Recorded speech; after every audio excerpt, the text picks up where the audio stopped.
Welcome to the Wisdom of Women show. We are dedicated to amplifying the voice of women in business. A new model of leadership is emerging, and we are here to amplify the voices of women leading the way. I am your host, Coco Selman, five-time founder, impact investor, and creator of the Force for Good system. Thank you for joining us today as we illuminate the path to unlocking opportunities and prosperity for women-led enterprises by amplifying the voice and wisdom of women. So today we have a Founder-Forging Firestarter with us.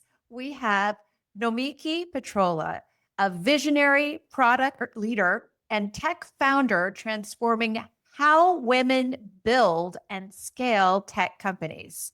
With 15 years of experience across healthcare, fintech, AI, and enterprise SaaS, she has led product and strategy in some of the toughest sectors and broken countless barriers doing so. As the founder of PDS Lab and now Theanna, Nomiki is creating unprecedented infrastructure for women tech founders, guiding them from 0 to 1 million with clarity, connection, and data-driven insight. Her platform, Theanna, is the first of its kind, a social network and data tool built specifically to close the gender gap in tech by matching women to the right support at the right time. A mother of 4, mentor, and Harvard speaker, Nomiki brings the rare combination of technical expertise, lived experience, and radical clarity needed to help more women lead companies of substance and scale. Welcome, Nomiki. Hey, thank you so much for having me, Coco. I'm glad to be here. We are so happy to have you. I'm excited to share everything that you have going on with Theanna. So what is one book written by a woman that has significantly influenced your life? My favorite book of all time written by a woman is Growth Mindset by Carol Dweck. I believe that anything you do in life has to start with your mind first. It has changed how I think and operate day to day for years. It's my favorite book. It's so wonderful. What's one pearl that you sort of take away with you and inspires you to lead in a daily way? Honestly, it's seeing all the women that I work with and the challenges that they overcome daily. I'm inspired constantly. There's never a day that I'm not inspired just by what people are doing out there to keep me driving forward to build the best platform for them. Growth Mindset by Carol Dweck. We haven't had that one on the show yet. So this is great to have this inserted into our conversations and for everybody to pick up a copy. It's an excellent foundational book that anyone should be reading, regardless if you're in entrepreneurship or not. It's something that we teach our kids to have a growth mindset. My parents taught me. It's changed my perspective on life, and highly recommend for anyone. It's a great read.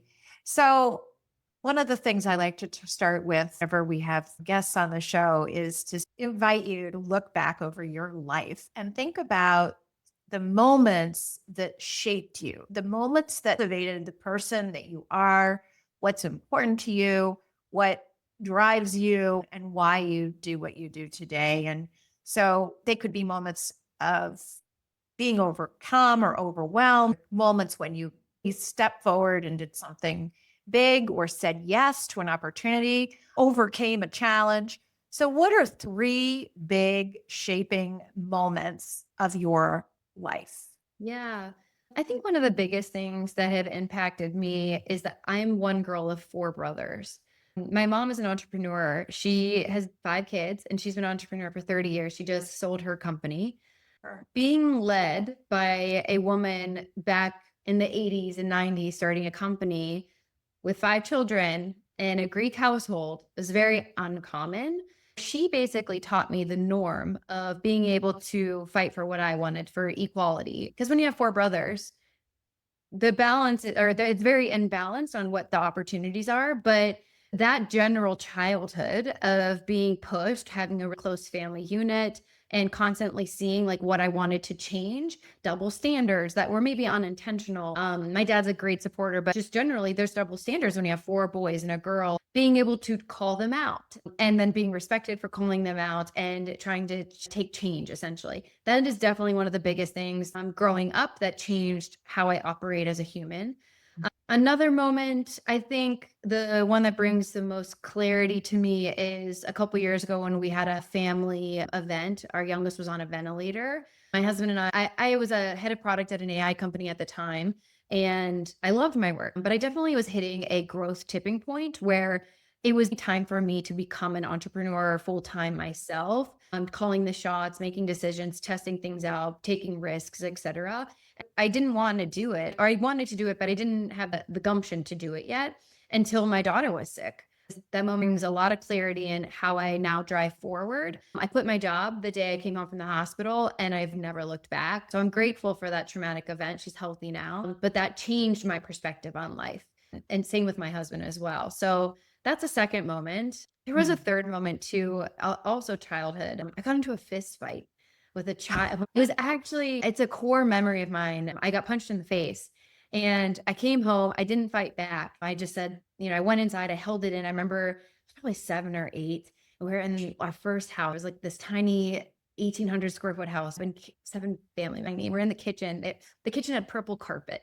This is a core memory, Coco. Yeah, totally. And my mom, she always taught us like, you don't hit, you respect others, you walk away, do all these things. But in that moment, she was like, you fight back.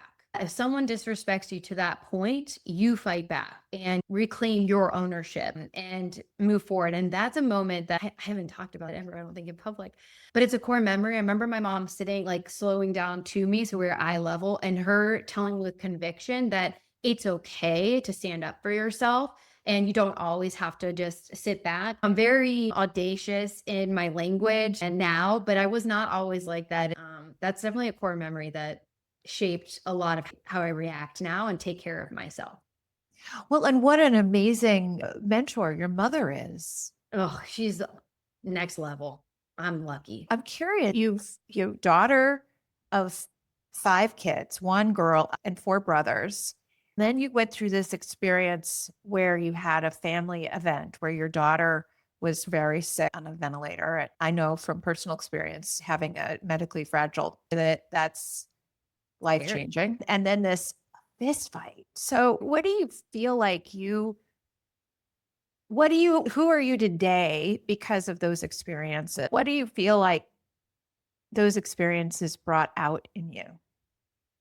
A relentless pursuit of just making a difference and standing up for, what's right, speaking up and doing my best to be a leader, to show others that you can stand up for yourself as well and that you can do whatever you want to do in life. I have 4 kids, but 3 of them are girls. And I always tell my husband, no matter what, my girls are going to know that they can do anything they want in life. And those things taught me how to show them that they're capable of anything. My oldest is 8 and she'll ask me about business every night. We get her on one-on-one time with all the kids. And when we lay there, she's like, tell me about the founders you worked with. I'm like, you're 8 and you love hearing about these things. I'm going to teach you how to build a product in Lovable. I'm like, I'm going to teach you how to code. She's so interested. And that is affirmation that I'm doing the right thing. I'm on the right path. Like they can do anything. They're interested in business. They're interested in doing things that they love and that they know they can do it. No one's telling them they can't. And I think that's the biggest thing that's taught me how to be a better mom and show people you can do whatever the F you want to do. I love that. I have a deep conviction that building business is creative. Like it's so creative. It's so like building art in many ways. It's a science and an art, and it requires all kinds of super skills. It's punishing. Like exactly. And so, I have 2 daughters as well. The gift I feel like of being a mom and being an entrepreneur is that they get to see us out there taking big risks, creating things out of nothing. And at the same time, anybody can start a business. They can create code or build a product and sell it in some form or fashion. And that's really, I just think it's powerful.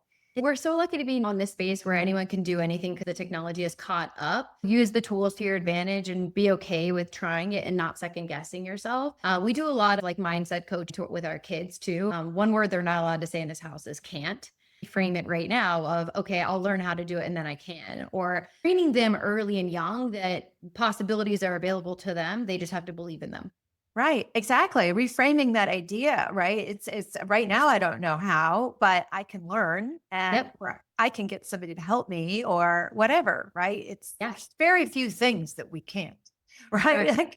Like, live without breathing. People ask, like, are you going to be the technical founder? Are you going to learn how to code that? Like, no, I can, but I don't want to. I'm going to hire Right. you to do that so I can do these things instead. But I'm sure in a weekend I can learn how to write some scripts, but no thanks. Right. It's not my highest and best, right? Yeah, There's I'm good this- without it. Yeah. Okay. So you've seen inside of powerful tech and you've built your own from ground up. What truth about tech leadership did you have to unlearn in order to build something that really works for women? So the majority of my career, the founders that I worked with, except for one who was a co-founder, so not a solo woman, were all men. They were wonderful. They did exceptional things. They gave me opportunity. But something that I learned shifting my focus to primarily working with women was how they approach taking action. And again, this comes down to mindset. We know the odds are against us. We know that we only get 2% of funding. We know that 9 out of 10 businesses fail. We know that the odds are against us. So what I saw when I worked with those men is that they never second guess. And I try to instill that in the women that I work with because it's not an unlearning, I guess. It's more of a, how do I take this mentality and also teach other people to teach women to take this mental attitude of I can do whatever I want. Like no one's going to tell me not to, but with precision, right? Like women are very good at seeing a lot of data, a lot of perspective and many angles and making a decision. And I want to capture that ability, that superpower with the risk, excitement, and bias to action and not overthink their decision making and do it faster.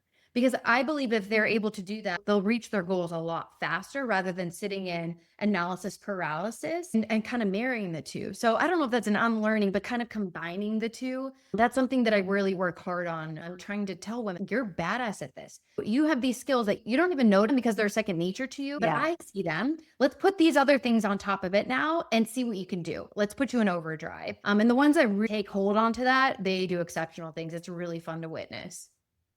So tell us, let's explain to our listeners what Theanna is and why you created this particular platform.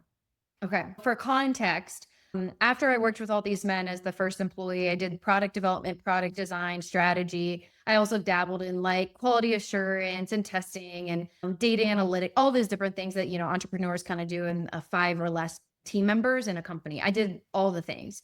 What I found out when we went through that traumatic life event is that when women were starting to hire me or wanting to hire me to work on their product, they couldn't afford it. And I didn't understand why. I was in a bubble because I worked for all those men that had opportunity, had funds, had previously sold companies.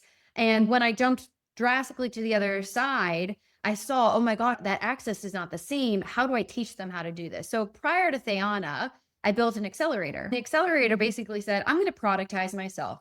Instead of paying me my rate, I'm going to teach you how to do it for a nominal fee and you're going to be empowered from it. Then you own all the product knowledge. You're in it because that's the best way to learn is by doing. So I'm going to teach everyone how to do the things that I've been doing for years. That went exceptionally well. So when Theanna started, it was because it went well, I started to see systemic issues inside of the accelerator. And more things started to come to light on pattern recognition, how they took action, what triggers made them want to keep going or stop. Maybe it was mental, maybe it was in business, maybe it was past experiences, maybe it was at home. I was like, oh my God, I need to build this platform that takes all these learnings, puts the accelerator into a platform and puts them on overdrive with accountability and collaboration and community. Women thrive in community, right? We do so well when we're uplifting others. We have a very give first mentality. So how do we do that? By creating this like circular motion of I'm going to give and I'm also going to take action. I'm going to get from my business, like my business is going to reap the rewards. And then I keep repeating this cycle. In Theanna, it's really doing that at scale. The goal is to reach every woman at the idea stage and give them a personalized roadmap for their tech company so they can get to $1 million in annual recurring revenue.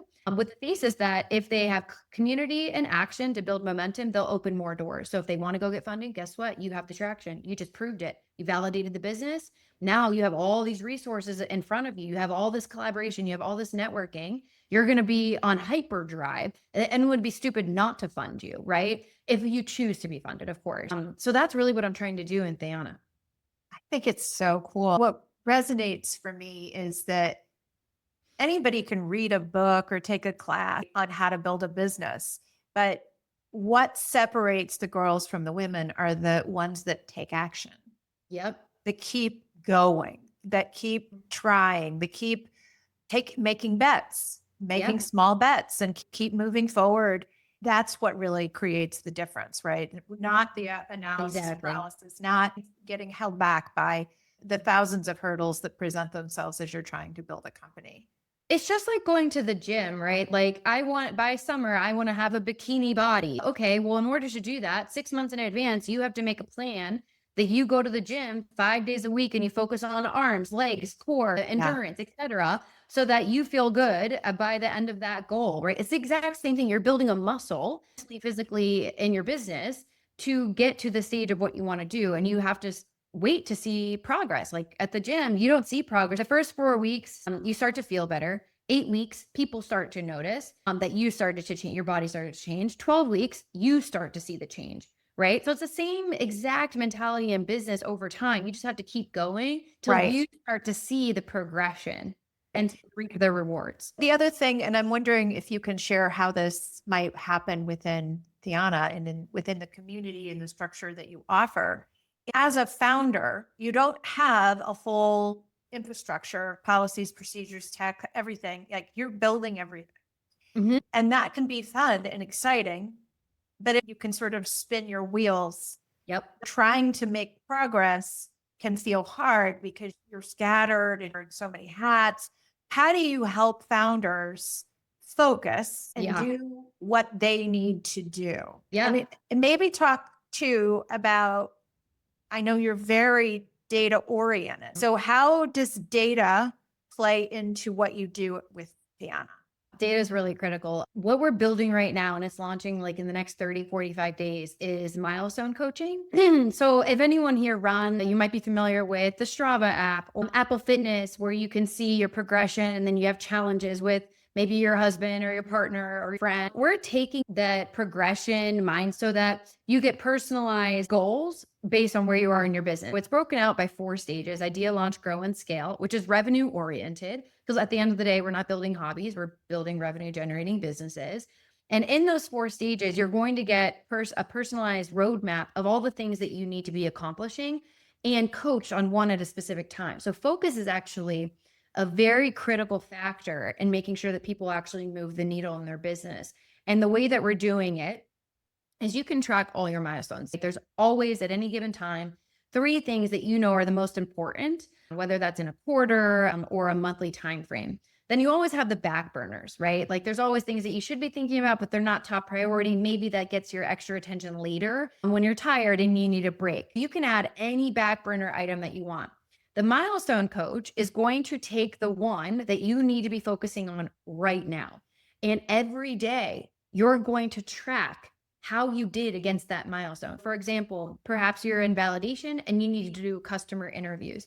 You have to do a check-in every day. That check-in is going to prompt our AI, and the AI is going to give you suggestions, tasks, challenges. Then you can track those in reports. At the end of the milestone, you'll know how many days it took, how many days were you on a streak, how many did you miss, what were your achievements, what were your blockers, what were your wins. We're going to tell you all of these things so that then we can suggest, hey, this is what we think you should do next so that you hit your goal of X by the end of 2025. So Precision and focus is really important. I'm doing that by giving them the guidelines of, okay, here's the feedback, the one-on-one. We know all about your business. It's going to be catered to you. Then on top of that, you have the community where you're like, I need help. This is what I sucked at. Give me support. Get other people's ideas. We meet every week. Then you get that additional collaboration and accountability on top of your self-propelling, right? So that's literally what we're building right now. I love it. It's so great because I think we respond so well to having both a long-term vision of where we're going, but then having immediate, like, this is what I need to do today. Yes. And how I can really move things forward. And then if you do that over, days and weeks and months, you see progress. And one of the things that I'm adding to the dashboard is your monthly revenue tracker and your customer growth tracker so that you can see exactly how it's impacting your numbers over time. Maybe you tracked 10 out of 30 days for your challenge and you only like 5 customers. Well, we're going to say, try to track 10 more days and see if the numbers correlate. It's all data. So show that data in a way that incentivizes them to keep going and doing more and pushing and making sure that they're moving the needle in the right way. Amazing. I feel like this is so necessary and so needed. What's your breakdown of founder in your ecosystem that are tech? Are they all tech? I specifically cater to women tech founders. There's 27 industries and 4 stages of business. 78% of our founders are in the idea stage or building. When I say idea, I mean, there's a difference between I have an idea thing versus I'm building that idea. We're the builders. Like we're people that get shit done. 78% of them are building, prepping to launch MVPs. We've already had several launch MVPs in our short amount of time being live.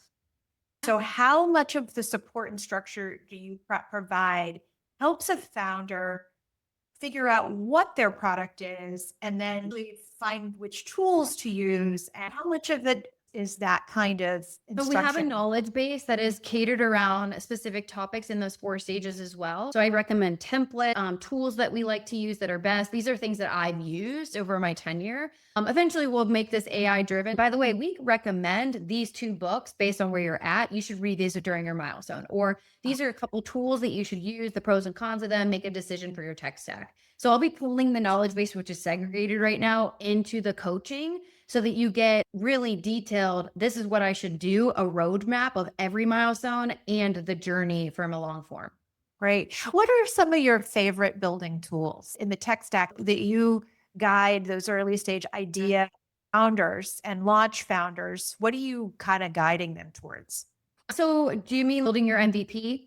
Yeah, first at the idea stage of building your MVP, and then I would love to know what you're using to help them launch a test and what's helping them to grow. So for idea stage founders, I always tell them to try to build something on there, learn the tech jargon. It doesn't mean you're going to be on there forever by any means, but there's enough tools out there right now. We just partnered with Lovable and did a 5-day hackathon literally last week, where 50 founders came in, built an MVP in 2 days, submitted it, and won couch prizes from me and Lovables combined. It's not something that's scalable, but as a non-technical person specifically, you should learn how these tools work so that when you do bring on a technical hire or CTO or co-founder that's technical, you can have an educated conversation on what a database is. How to what is an integration? What's an API? You need to learn these things. I always guide people, go to Replit, Cursor, Lovable, play with it, learn the terms, go through the documentation, etc. It's incredibly powerful. In terms of going after that, my favorite tool right now is customer.io. It's my email marketing and transactional marketing campaign builder. They are very data centric. It's not for everyone because you need to have an engineer that integrates all your data into the platform, but I love them. I tell everyone about them. They're one of my favorite tools. It makes it so easy to see every user. I use it as a gut check when people apply and get in, what's happening. But in addition, it makes me hyper segment things that I need to be communicating to groups of people. And they do an excellent job at all the workflows. Awesome. And then later, what are you seeing? So that's good for growing as well. Is there any other tech that you find yourself really like techie stuff? And let's say I've done my idea stage, I've got my MVP, I'm growing, and now I'm starting to incorporate more AI. You're building a platform. Like, what are some of the things? How do you go about doing some of that work? So right now, you have a difference for generative AI to use different tools like Anthropic or OpenAI. They're super easy to integrate. Like, There's different models. You have to understand the cost analysis, do breakdowns. You have to understand how to prompt. You have to know what data you use inside of your platform. The basics are you can easily put something in there that lacks context in a few hours. Like it's super easy. We're using OpenAI's models right now for this first section. We're pulling in profile data from every account in addition to their milestones and what they're tracking so we can give them contextual data. We're building a knowledge hub too. So if you want to put your brand stuff, you want to put your voice, put it all there. So anytime we give you a prompt, we're pulling this knowledge and giving it back to you intelligently, right?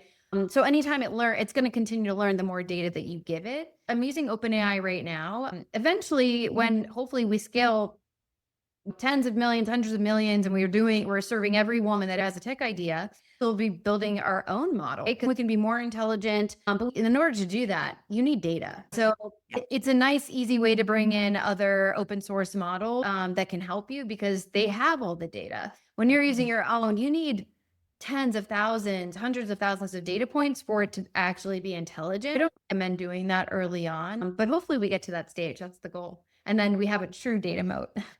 A true data moat is what keeps you from having any real competition. I know that this is a big part of for you having women be involved. The tech ecosystem is important to you economically, socially, even spiritually. Can you say more about the role and important value of women in tech? Yeah, the data is all out there. 63% of women outperform their male counterparts in leadership positions. Women also return 35% return on investment to male-led startups. It's actually insane to me that we're not being invested in more, but that's because generationally, who's currently in the seats has not shifted yet. What I'm going to anticipate happening in the next 10, 20 years is that does start to shift. What I would like to start to see is that once we start, well, listen, we have to play the game, okay? And the game is, if we know we're not getting funded, let's prove that we should be funded. Let's get people in our inbound saying we want to fund you. The best way to do that is building better businesses, right? Instead of saying we have an idea, will you fund us? They're going to fund the male counterpart first. They're going to they look like the investor. The investors, 91% of them are men. So they're going to invest in what looks like them, bias in what happens.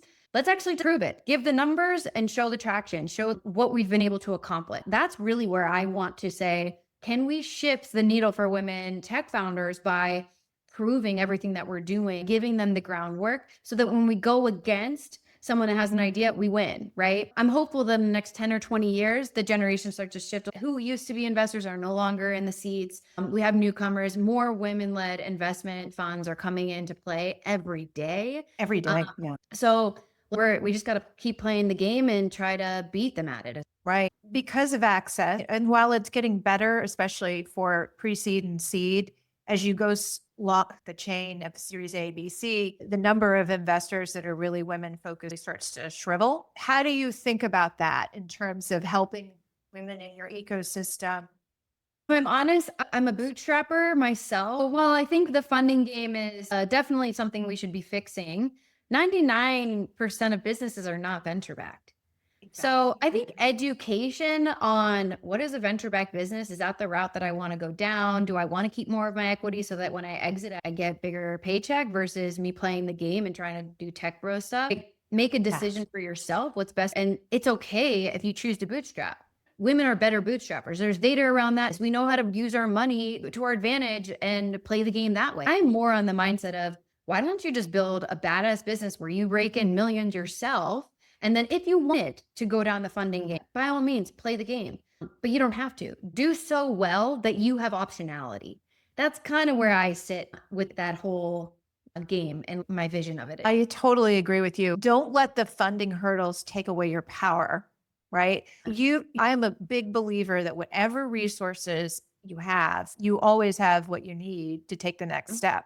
So part of why I asked you about some of these tech tools is because these are tools, especially early on, that if you get your hands in there and figure this out, you can keep figuring things out. And at some point, you'll have enough traction to afford either through funding or through your own generation. You can take a loan. BA will step in.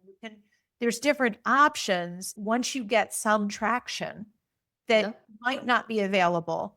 And so I think that's really great what you're helping women to do. So it's not like, well, I have this idea, but I can't do it because I don't have money.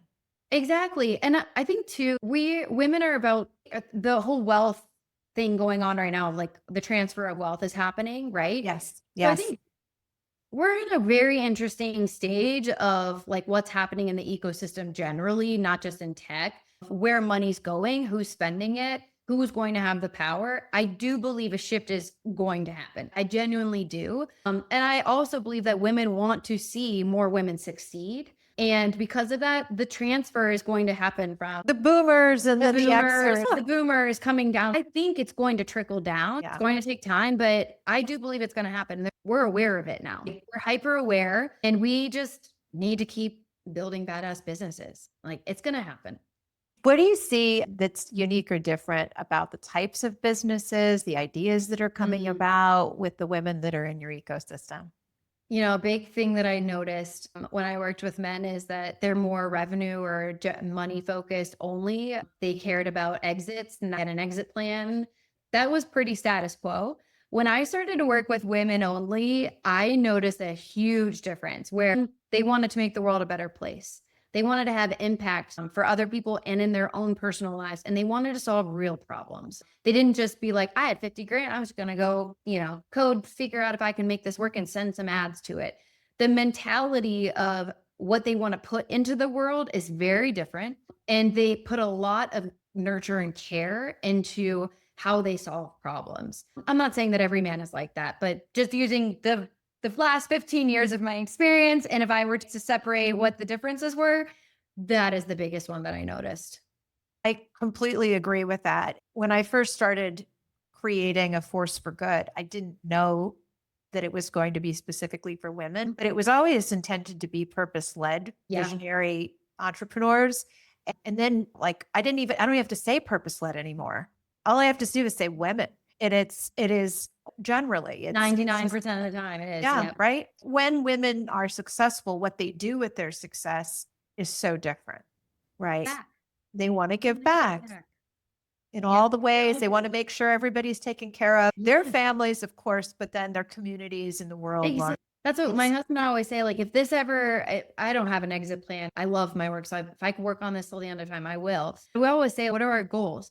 Have a good life, travel with our kids, take care of my parents, be able to pay off his parents' debt, medical bill, just be able to make sure that everyone is healthy, happy, they can live their lives and experience life, right? That's what we care about. That's the goal. We're only here for so long. We're not trying to become robots. We just enjoy what we have. The thing is, you don't need billions to do it. You can build a very beautiful business that supports and serves your family. You can always have optionality. It's good to build a business that could be sold if you decide you want to. It doesn't have to be billions at all. It doesn't have to be hundreds of millions. It can be whatever works for you. You get that choice to make. I'm curious to know, what are the fears that you see that women experience, and what are the superpowers that women entrepreneurs really you see come out in the journey? So things that are uniquely women, fears, and superpowers.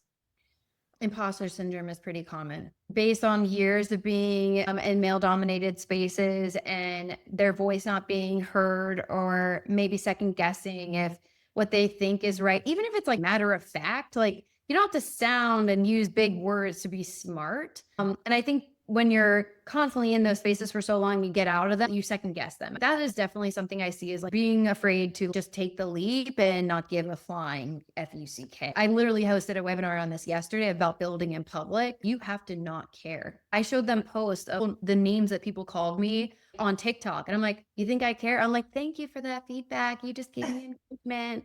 Thank you. I don't care. Call me names. I don't give a shit. You have to get over that. Like, you have to be so mentally strong that does not bother you. So that's the one that I'm constantly talking about, is trying to get you over that fear. Just keep going. And I see it, like when I see founders all over LinkedIn, they're doing it because this is their superpower. When they do it, people come along.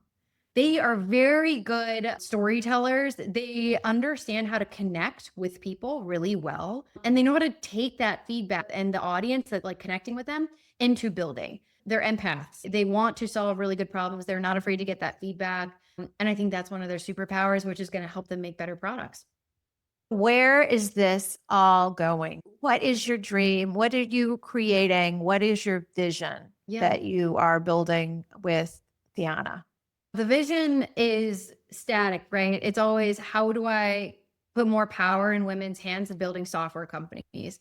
I particularly love software, so that's the angle. But bigger than that, where I see this going to is, how do I do this for CPG? How do I do this for service-based businesses? Because ultimately, if I create the formula, the community plus action equals momentum, if I create that and I prove it, I can expand to any industry for any woman that wants to build a strong business and help literally change the whole ecosystem. That's really what I want to accomplish. I just happen to be testing it with women tech founders right now, to prove I can do it. And what about you personally? What's important to you? What do you want in your life a decade from now?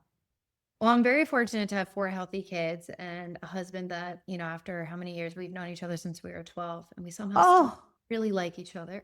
gosh, that's Feel very wonderful. lucky. I want to show my kids the world. I want them to experience life.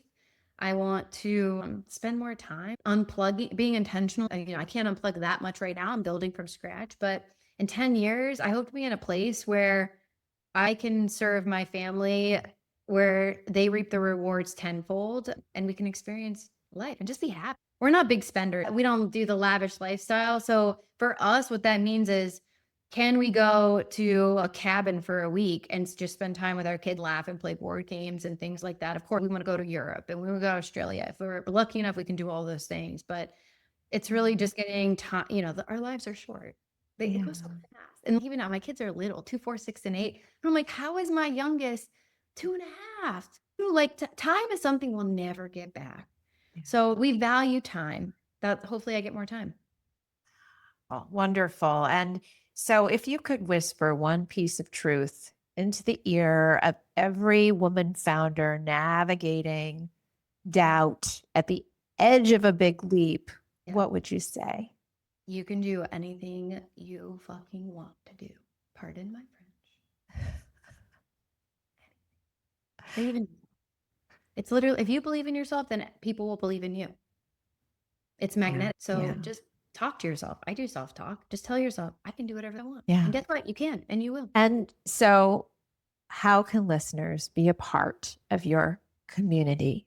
Well, if you're building software, you want to build software, this is the perfect place to join. The best community. These women are go-getters and they're building really cool stuff and they love to collaborate, but really the community is gold standard. So you can come join. I'd love to support you. I'm there for you. How does it work? So, you go to Theanna.io Yep. and you click on I'm interested. There's And now, a join membership process, and it's actually an application.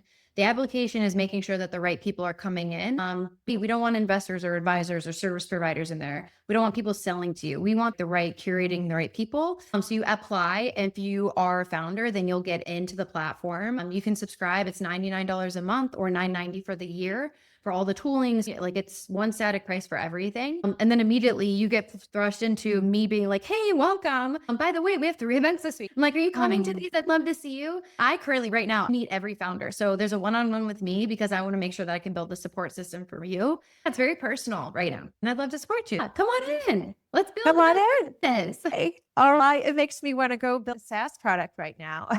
Going at it again. You never know. I sort of dabble. I keep saying a force for good in a format of a product. You know where to go then, Coco. Yeah.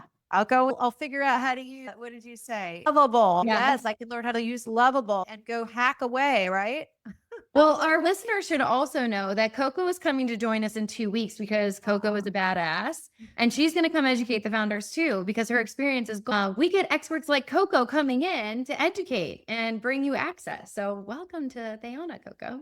It's going to be so fun. And I've just had such a blast talking with you today, Nomiki. It really is a pleasure. And you are just a beautiful soul. I love what you're bringing to the world. And I love how fierce and data centric you are. And for founders listening, this is the truth.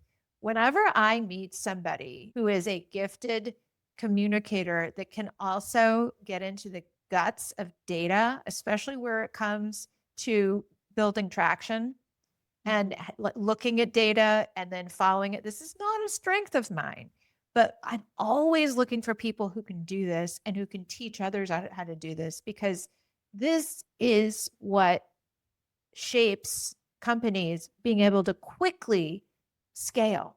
It's the most efficient way to scale. It's challenging, but it's efficient.